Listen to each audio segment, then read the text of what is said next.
ថ្ងៃនេះមករំលឹកអនុស្សាវរីយ៍កាលក្មេងៗគឺឃើញទឹកសល់តិចតាមកន្លុកតាមអីចឹងគឺមកចាប់នេះបងប្អូនហើយ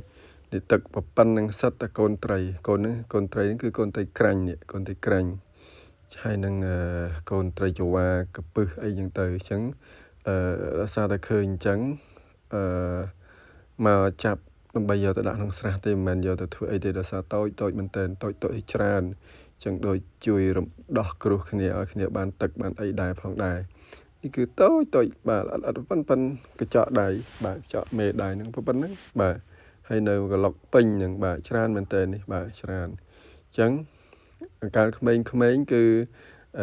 តាមស្រូវស្រែដែលគេទៅច្រូតទៅអីខែហ្នឹងខែ1ហ្នឹងបាទខែ1ហ្នឹងគឺទឹកសល់តែតិចប៉ាក់តាមកូនអូកូនបលាយហ្នឹងបាទនេះកូនបលាយនៅក្បែរជាកាបត្រារបស់ខ្ញុំដែលខ្ញុំធ្លាប់បង្ហាញថាមានកូនអូមួយតូចនៅក្បែរជាកាបត្រាហ្នឹងគឺនេះទឹករីងអស់ហើយបាទទឹករីងអស់ហើយអញ្ចឹងខ្ញុំដើរមើលតាមអូហ្នឹងទៅឃើញកូនថ្លុកមួយតូចហ្នឹងគឺសល់មកកញ្ចប់តូចហ្នឹងគឺសិតតែកូនត្រីនេះ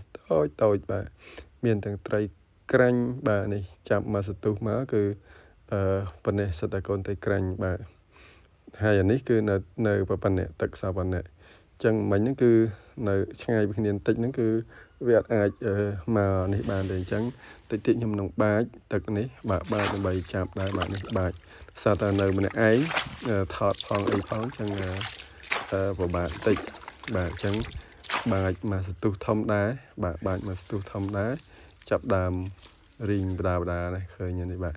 ចាប់ដើមរីងឃើញមានខ្យងខ្មៅហ្នឹងសិតតែខ្យងតំពិតខំតអស្មើនឹងខ្យងបឹងខ្យងស្រាយើងសិតតែខ្យងពងក្រហមបាទអញ្ចឹងបាទចាប់ដើមឃើញមានកភ្លៀងមានកូនត្រីក្រាញ់មានកូនត្រីផ្ទក់មានកូនត្រីអណ្ដែងបាទអញ្ចឹងអត់ឃើញថាបើសិនបើយើងអត់ចាប់វាទេនឹងរីងមានកុកមានអីមកស៊ីអស់ចឹងទៅក៏ចាប់យកគ្នាទៅដាក់ក្នុងស្រះទៅអាចថាជួយរំដោះគ្នាក៏ថាបានចាប់ទៅដាក់ក្នុងស្រះដើម្បីឲ្យធំក៏បានក៏តែពិបាកថាដែរនៅក្នុងស្រះត្រីធំអញ្ចឹងដូចជាជាចំណីត្រីធំខ្លះផងដែរអញ្ចឹងតាមនឹងទៅបើសិនបើអាចរស់ដល់ធំក៏ធំទៅបើអត់ទេជាចំណីត្រីផ្សេងទៅអញ្ចឹងយើងយ៉ាងហោចក៏បានសង្គ្រោះចេញពីកន្លែងចិត្តអស់ទឹកទៅទឹកច្រើននេះដែរបាទដូចលើកឡើងអញ្ចឹងសិតតែខ្យងបាទខ្យងនេះមិនមែនខ្យងស្រាយើងឬក៏ខ្យងបឹងទេបាទសិតតែខ្យងពងក្រហមអញ្ចឹងនៅតំបន់ណាក៏មានដែរខ្យងហ្នឹងបាទនេះនិយាយពីកូនត្រីវិញបាទកូនត្រីតូចខ្ញុំឃើញទឹករៀងច្រើនដែរស្មានអាចមានធំខ្លះខំបាចចិត្តកន្លះម៉ោងទឹកមិញបងប្អូនបាទដល់សបាចហ្នឹងកឋិនតូចហ្នឹងបាចម្នាក់ឯងបាចផងថតផងបាចផងឈប់តិចបាច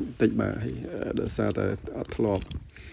បាចត្រីយូរហើយបាទអញ្ចឹងបាចជាការកំសាន្តផងជាអីផងបាទដូចជាការយកត្រីពីកន្លែងចិត្តអស់ទឹកទៅដាក់ក្នុងស្រះផងដែរបាទប៉ុន្តែសប្បាយពេលដែលយើងរំលឹកអនុស្សាវរីយ៍ពីក្មេងៗអញ្ចឹងបាទនេះគឺបាទតូចមែនតើចេះតែចាប់ទៅបានហើយបកាថ្មល់ដីពួកកូនត្រីក្រាញ់បងប្អូនដឹងស្រាប់ហើយកូនត្រីក្រាញ់ហ្នឹងថ្មល់ភក់ទៅបាទចាប់បានប៉ុណ្ណាយកប៉ុណ្ណឹងបាទច្រើនមែនតើច្រើនបាទជាធម្មតានៅខែនេះគឺទឹកនៅតាមវាលស្រែនៅតាមកូនបលាយកូនអីគឺស្រក់ហើយអញ្ចឹងហើយ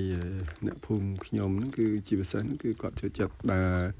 រគេហៅថាបាចត្រីណាដើរចាប់ត្រីតាមកូនក្លុកតាមអីតូចអញ្ចឹងហើយបើសិនបើក្លុកណាធំទឹករៀងច្រើនទៅគឺសម្បូរត្រីដែរសល់មកប្លុកតូចមួយទៀតដែរចាំមើល 3-4 ថ្ងៃទៀតខ្ញុំនឹងសាកបាចកន្លែងហ្នឹងប្រហែលជាអាចមានកូនត្រីធំនៅអីមកប្លុកហ្នឹងមកដុំហ្នឹងមានកន្លែងហ្នឹងមួយទៀតដល់សល់ទឹកអញ្ចឹងអាចមានត្រីធំអាចអត់ដូចកន្លែងនេះអញ្ចឹងខំបាចទៅអត់មានធំលេងឃើញតែកូនត្រីក្រាញ់ប៉ុនមេដៃប៉ុនតូចជាងមេដៃទៀតតូចមែនតើហើយកូនត្រីអណ្ដែងកូនអីហ្នឹងបាទអត់មានធំទេកូនត្រីផ្ទក់អីប៉ុនអត់ដល់ប៉ុនមេជើងផង 3-4 កូនត្រីផ្ទក់ក្រៅនេះសិតតែត្រីក្រាញ់ទាំងអស់ត្រីក្រាញ់ហើយនឹងត្រីកភ្លៀង ហើយនឹងកពឹសត្រីចង្វាអីផ្សេងបាទអញ្ចឹងនេះគឺយកអត់ទេត្រីវាត្បុលភក់ទៅយើងចាប់វាអត់ទេបងប្អូនដែលធ្លាប់បាញ់ត្រីចាប់ត្រីជាពិសេសកូនត្រីក្រាញ់តូចៗនឹងដឹងឲ្យទៅកន្លែងណាមានភក់វាត្បុលទៅហើយអញ្ចឹងចាំពី3ថ្ងៃទៀតមកមើលពេលទឹកសតិចវាមកផ្ដុំគ្នាវិញបាទពេលដែលទឹកហ្នឹងទឹកដែលយើងបាចហ្នឹងវារងថ្លាវិញទៅត្រីវារត់មកផ្ដុំគ្នាវិញហើយវាត្បុលភក់តាមមួយផ្លែទៅវាអាចនឹងថប់អីវាឡើងមកវាទៅរកកន្លែងណាដែលទឹករៀងរងថ្លាវិញអញ្ចឹងទៅបាទហើយនឹងចាប់អត់ទេមកកន្លែងតូចទៅនឹងលូកប៉ះតូចបាទលូកប៉ះគឺច្រើនចាប់នៅឯងសឹងហត់ហើយបាទចាប់នៅឯងហត់ហើយពីកន្លែងមិញគឺបាទក្នុងនេះប៉ុណ្នេះបាទហើយតិចទៀតយកទៅដាក់ក្នុងស្រះបាទយកទៅដាក់ក្នុងស្រះយកទៅបលែងក្នុងស្រះធំបាទទឹកមួយឆ្នាំទៅមួយឆ្នាំអត់អស់ទេបាទអញ្ចឹងនេះយកមកដល់ស្រះហើយបាទនេះពីនេះបាទអញ្ចឹងចាក់ចូលគ្នាបាទចាក់ចូលគ្នាចង់កន្លះនេះបាទទាំងទឹកទាំងអីបាទអញ្ចឹងដាក់ទឹកថ្មីលាងផុកលាងអីសិនបាទឲ្យវាដកដង្ហើមឲ្យអីស្រួលសប្បាយចិត្តបាទនេះបាទស្រះធំបាទស្រះធំអញ្ចឹងដាក់ចូលទៅអញ្ចឹងមួយឆ្នាំគឺដាក់កូនត្រីទាំងមានផ្ទុកមានកូនត្រីក្រាញ់កូនត្រីអីច្រើនមែនតើហើយដល់ពេលខែជាទូទៅខែ3ខែ4ឬក៏ខែ4ចូលឆ្នាំហ្នឹងបូមស្រះហ្នឹងម្ដងបាទបូមយកត្រីហូបបាទប្រហែលឆ្នាំនេះអត់បានចំទេបាទអត់បានចំទេប្រហែលឆ្នាំមុនគឺយើងចំតែក្នុងស្រះនេះអត់ចំទេដាក់តែបលែងតែកូនត្រីដែលរកបានបាទនេះគឺចាក់ចូលហើយបាទចាក់ចូលអញ្ចឹងចាក់ចូលតាមតាណាអញ្ចឹងទៅបាទដូចខ្លះដូចជាសឡប់ទឹកនោះវានេះពេកឲ្យខាប់ពេកទៅមានផុកមានអីទៅគ្នាដូចជាសឡប់តែអត់អីទេដាក់សឹមទៅ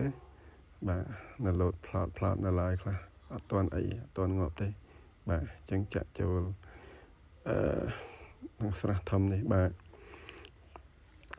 អញ្ចឹងកូនត្រីក្រាញ់នេះពេលដល់ខែ4ខែ5អីគឺធំហើយសល់ពីត្រីធំស៊ីហ្នឹងគឺធំហើយ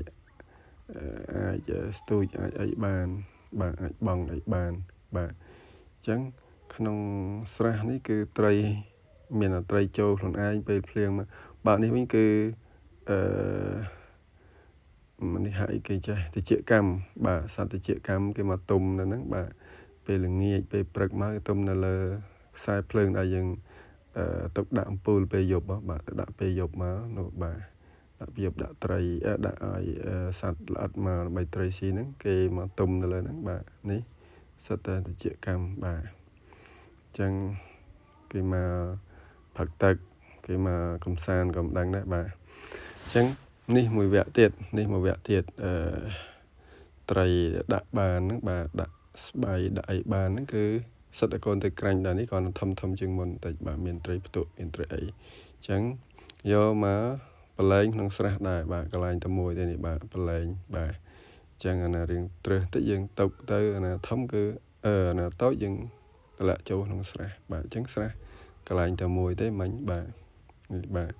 មានខ្យងមានខ្ចៅមានក្តាមមានអីចឹងទៅតម្លាក់បាទបលែងចូលដើម្បីឲ្យធំខ្លះទៅអីខ្លះទៅបាទតាមនឹងរស់បានប្រមាណធំប្រមាណយកប៉ុណ្ណឹងបាទអញ្ចឹងខែ1អញ្ចឹង3-4ខែឬក៏4ខែអីទៀត3ខែទៀតបានយើងបូមស្រះហ្នឹងបាទអរគុណច្រើនបងប្អូន